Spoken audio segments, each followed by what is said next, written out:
Hello friends, मैं हूं Jyoti. Welcome back to my YouTube channel. आज का टॉपिक है फार्मास्यूटिकल इंडस्ट्री क्या होती है। बेसिकली मैं आज आपको यहां पे बताऊंगी कि फार्मास्यूटिकल इंडस्ट्री कितने टाइप की होती है और वहां पे कौन कौन से फॉर्मुलेशन बनते हैं। अगर आप एज ए फ्रेशर ज्वाइन करोगे तो वहां पे आपको आइडिया नहीं होता कि वहां पे कितने डिपार्टमेंट होते हैं, आपको क्या काम दिया जाएगा।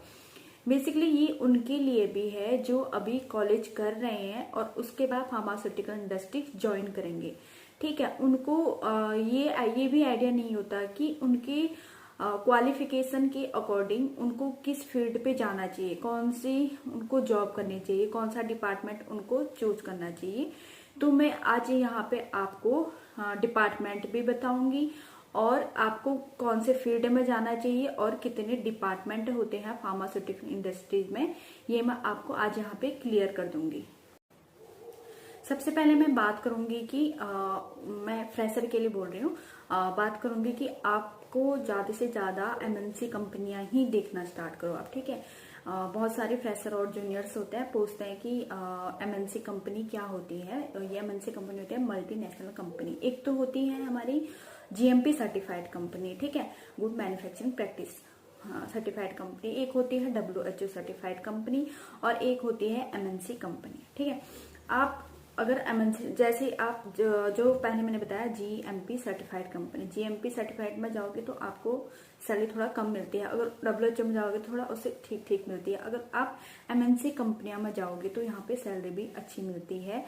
एज कंपैरिजन टू डब्ल्यूएचओ और जीएमपी से आपको एमएनसी कंपनी में फैसिलिटी भी अच्छी मिलती है और सैलरी भी अच्छी मिलती है।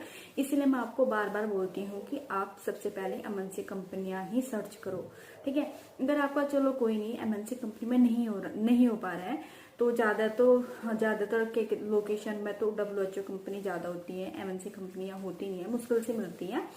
तो कोई नहीं, आपका एमएनसी में नहीं हो पा रहा है तो आप डब्ल्यूएचओ सर्टिफाइड कंपनी है उस पे इंटरव्यू देना। आप बोलोगे मुझे कैसे पता चलेगा कि ये डब्ल्यूएचओ सर्टिफाइड है या नहीं है, कि मैं इंटरव्यू देने कैसे जाऊं और ये एमएनसी कंपनी है नहीं है।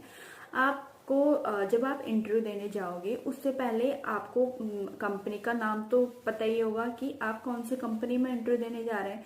ठीक है, आप कंपनी में इंटरव्यू देने जाने से पहले गूगल पे सर्च करो कि ये डब्ल्यूएचओ सर्टिफाइड कंपनी है नहीं है। आप सर्च करो, वहां पे उसकी पूरी वेबसाइट खुल जाती है। उसके बाद उसमें देख लो कि ये डब्ल्यूएचओ सर्टिफाइड है या नहीं है और यूएसएफडी और एमएचआरए अप्रूव्ड कंपनी है नहीं है। ठीक है, ये चेक कर लो, उसके बाद इंटरव्यू देने जाओ।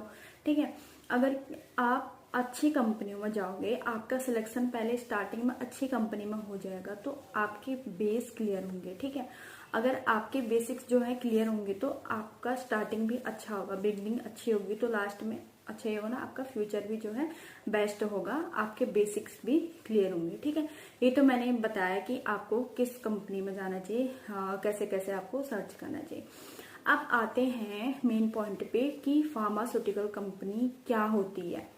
ठीक है, फार्मास्यूटिकल कंपनी में जहाँ पे फॉर्मुलेशन प्रिपेयर होते हैं, जैसे कि मतलब एपीआई भी और formulation pharmaceutical dosage form like tablet, capsule, liquid, ointment, syrup, जो भी फॉर्मुलेशन होते हैं, एरोसोल, पेरेंटल में एम्प्यूल्स, वायल्स, जो भी फॉर्मुलेशन प्रिपेयर होती है वो फार्मास्यूटिकल कंपनी में ही मैन्युफैक्चर होती है।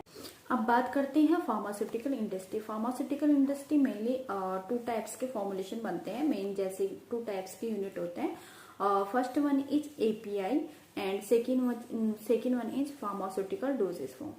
API means active pharmaceutical ingredient, जहां पे जो भी पार्टिकल है, पाउडर है, वो प्रिपेयर किया जाता है। जो पाउडर मेडिसिन बनाने में यूज हो रहा है वो पाउडर वहां पे प्रिपेयर किया जाता है। एक्टिव फार्मास्यूटिकल इंग्रेडिएंट मतलब वहां पे एक्टिव प्रिपेयर किया जाता है जो भी हम मेडिसिन बनाने में यूज कर रहे हैं। ठीक है, ये तो हो गया एपीआई फॉर्मुलेशन।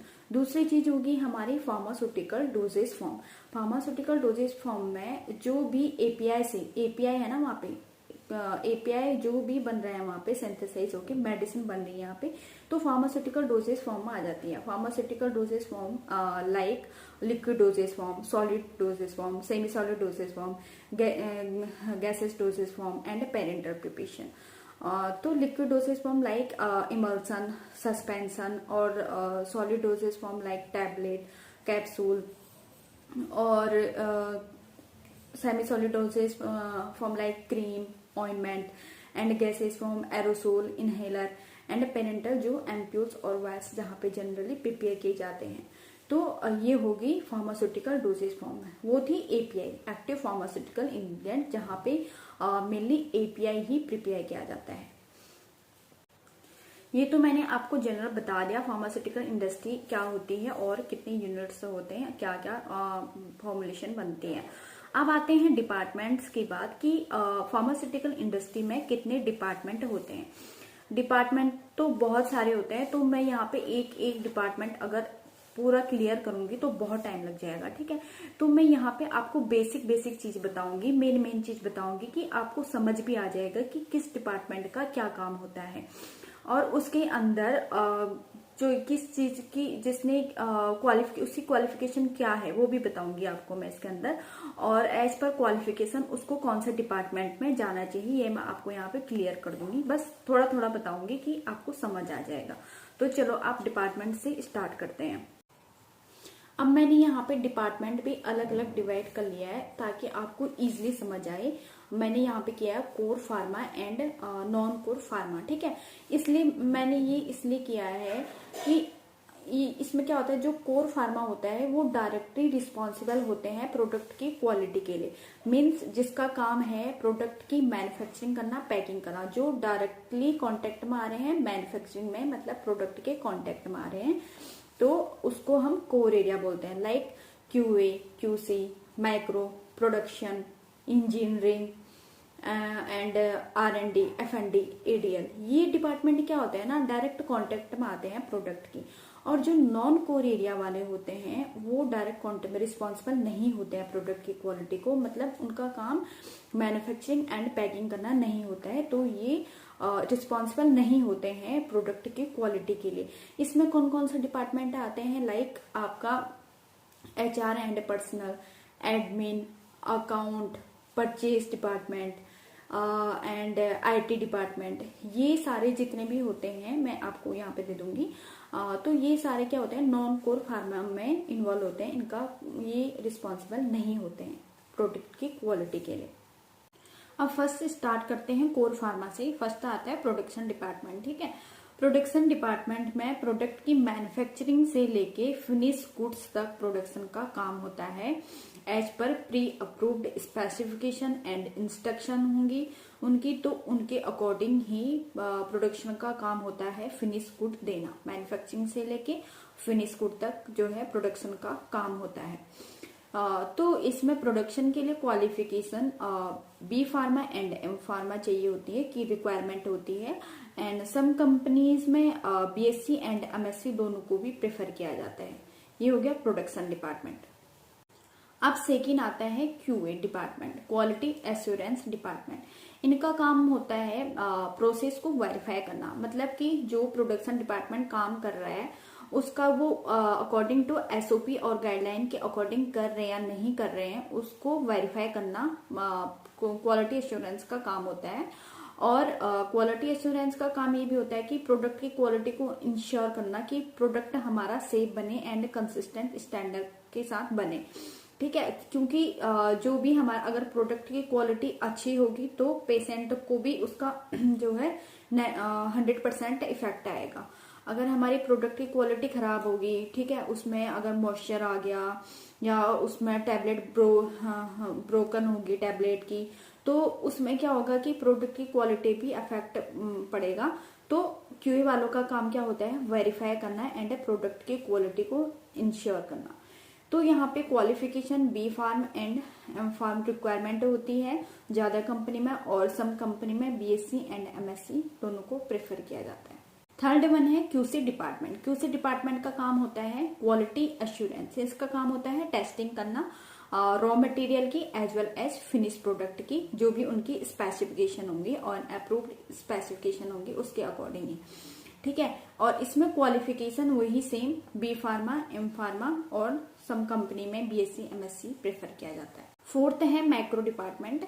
मैंने ऊपर दिखाया था कि क्यूसी के अंदर ब्रैकेट में लिखा था मैक्रो डिपार्टमेंट। क्या होता है कि वैसे मैक्रो डिपार्टमेंट क्यूसी के अंडर ही आता है, तो इसलिए मैंने वहां पे ब्रैकेट में दे रखा था। इनका काम भी होता है प्रोडक्ट की टेस्टिंग करना as per approved specification and qualification. इसमें है बीएससी एंड एमएससी जो माइक्रोबायोलॉजी से हैं and biotechnology are also required.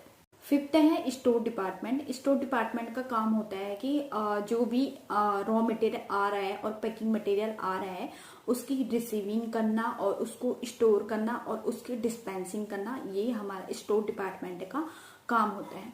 इसमें क्वालिफिकेशन है बीएससी भी हो सकते हैं, BSc, MSc, B pharm, B com, M com are also working in this department. Sixth है मेंटेनेंस एंड इंजीनियरिंग। इसमें जो भी इलेक्ट्रिसिटी से रिलेटेड वर्क है वो इंजीनियरिंग एंड मेंटेनेंस डिपार्टमेंट के अंडर आता है। इसमें electrical, mechanical are also required for this field. Seventh है F&D, फॉर्मुलेशन एंड डेवलपमेंट। इसमें जो भी हमारा न्यू ड्रग सब्सटेंस होता है उसका डेवलपमेंट करना पड़ता है और उसको फॉर्मुलेट करना पड़ता है इसके अंडर, F&D के अंदर। इसमें qualification M pharma and PhD होती है। एट्थ है रिसर्च एंड डेवलपमेंट। जो भी इसमें होता है रिसर्च का काम, ठीक है। जो भी हम F&D के अंदर ड्रग सब्सटेंस फॉर्मुलेट कर रहे हैं उसकी टेस्टिंग करना R&D का काम होता है और इसमें भी PhD and M pharm are also required. Ninth है ADL, एनालिटिकल डेवलपमेंट डिपार्टमेंट। इसमें क्या होता है कि जो भी क्यूसी के अंदर टेस्टिंग हो रही है उस टेस्टिंग के लिए एनालिटिकल मेथड डेवलप करना ADL का काम होता है, ठीक है। इसमें क्वालिफिकेशन होती है जो एमएससी केमिस्ट्री से क्वालिफाई होते हैं वो इसमें जॉब करते हैं। अभी तक मैं आपको बताया था कोर फार्मा के अंदर कौन कौन से डिपार्टमेंट आते हैं। अब ये है non core pharma, HR department, human and resources. इनका काम होता है मेंटेन स्टाफिंग लेबर। इनका काम ये भी होता है कि सिलेक्शन करना, रिक्रूटमेंट एंड ट्रेनिंग प्रोवाइड करना और क्वालिफिकेशन मैंने दे रखी है यहाँ पे। सेकंड है मार्केटिंग। मार्केटिंग मतलब जो भी हमारा प्रोडक्ट मैन्युफैक्चर हो रहा है उसकी मार्केटिंग करना, उसको डॉक्टर तक लेके जाना, अपनी कंपनी की सेल करना, ठीक है। ये मार्केटिंग वालों का काम होता है। इसमें qualification B pharm, M pharm, PGDM and BBA and some company में BSc and MSc are also required. Third है IT, information and technology department, to manage company software and security. इनका काम जो भी कंप्यूटर से रिलेटेड होता है ये IT के अंडर आता है। इसमें क्वालिफिकेशन होती है IT engineering and computer engineering, BCA and BCS are also working in this field. Fourth है परचेज डिपार्टमेंट। परचेज डिपार्टमेंट का काम होता है रिलायबल सप्लायर को फाइंड आउट करना ताकि वो हमें लो कॉस्ट में बेस्ट क्वालिटी दें। किसके लिए? गुड्स की मैन्युफैक्चरिंग के लिए, और जो भी हम मेडिसिन बना रहे हैं उसकी मैन्युफैक्चरिंग के लिए लो कॉस्ट में अच्छी क्वालिटी दें। इसके लिए क्वालिफिकेशन जो भी any graduate can apply for this post. Fifth है EHS department, environment health and safety department. इसमें जिसने भी EHS कोर्स किया होता है वो यहाँ पे प्रिफर किया जाते हैं। एंड हेल्थ डिपार्टमेंट के लिए जैसे हमारे MBBS एंड BHMS डॉक्टर्स होते हैं वो इस पोस्ट के लिए रिक्वायर होते हैं। ये इन EHS डिपार्टमेंट के अंदर आता है। सिक्स्थ होता है हाउस कीपिंग डिपार्टमेंट। इसमें कोई भी जो भी ग्रेजुएट है उसके लिए इस पोस्ट के लिए एलिजिबल होते हैं। सेवंथ है एडमिन डिपार्टमेंट। एडमिन डिपार्टमेंट का काम क्या होता है? मेनली मैनेजमेंट का काम होता है, जो भी maintain office and organising and coordinating of the meeting. जो भी कंपनी में कुछ भी मीटिंग वगैरह होती है, मैनेजमेंट से रिलेटेड वर्क होता है, तो वो एडमिन डिपार्टमेंट का काम होता है। इसके लिए भी any graduate can eligible for this post. मैंने यहाँ पे आपको हर एक डिपार्टमेंट का आइडिया दे दिया है कि कौन सा डिपार्टमेंट क्या क्या काम करता है और उसके अंदर क्या क्या क्वालिफिकेशन चाहिए होती है। ज्यादा नहीं, मैंने थोड़ा थोड़ा बता रखा है आपको यहाँ पे। इसमें कोई और डिपार्टमेंट भी हो सकते हैं, इसलिए मैंने ऊपर लिखा था बट नॉट लिमिटेड टू। ठीक है, अब ये है कि आप सोचोगे कि कोई भी फार्मा कंपनी है इसके अंदर इतने सारे डिपार्टमेंट होंगे ही, ऐसा नहीं होता है। क्योंकि क्या होता है ना, बेसिकली जो हमारी छोटी कंपनीज होती हैं, जैसे कि WHO भी सर्टिफाइड कह सकते हो, उसमें भी इतने सारे डिपार्टमेंट नहीं होते हैं। जैसे कि कई कंपनियों में मान लेते हैं F&D नहीं होता है, R&D नहीं होता है, और ADL डिपार्टमेंट नहीं होता है, जो EHS डिपार्टमेंट बताया था वो भी नहीं होता है। मेनली जहाँ पे कंपनियां होती हैं, जो ठीक ठाक कंपनियां होती है, उसमें basically QA QC production admin department HR department, जो मेन डिपार्टमेंट होते हैं वही होते हैं। ठीक है, जो बड़ी बड़ी अच्छी कंपनियां होती है, जो मैं MNC कंपनी आपको बताती हूँ, उसमें ही R&D department, ADL, F&D, RA और EHS डिपार्टमेंट, इसमें ज्यादातर ये वाले डिपार्टमेंट होते हैं। तो ये अपने माइंड में मत रखना कि अगर हम कंपनीज में जाएंगे तो हमें कंपनी के अंदर ये सारे डिपार्टमेंट मिलेंगे। ठीक है, ऐसा नहीं है।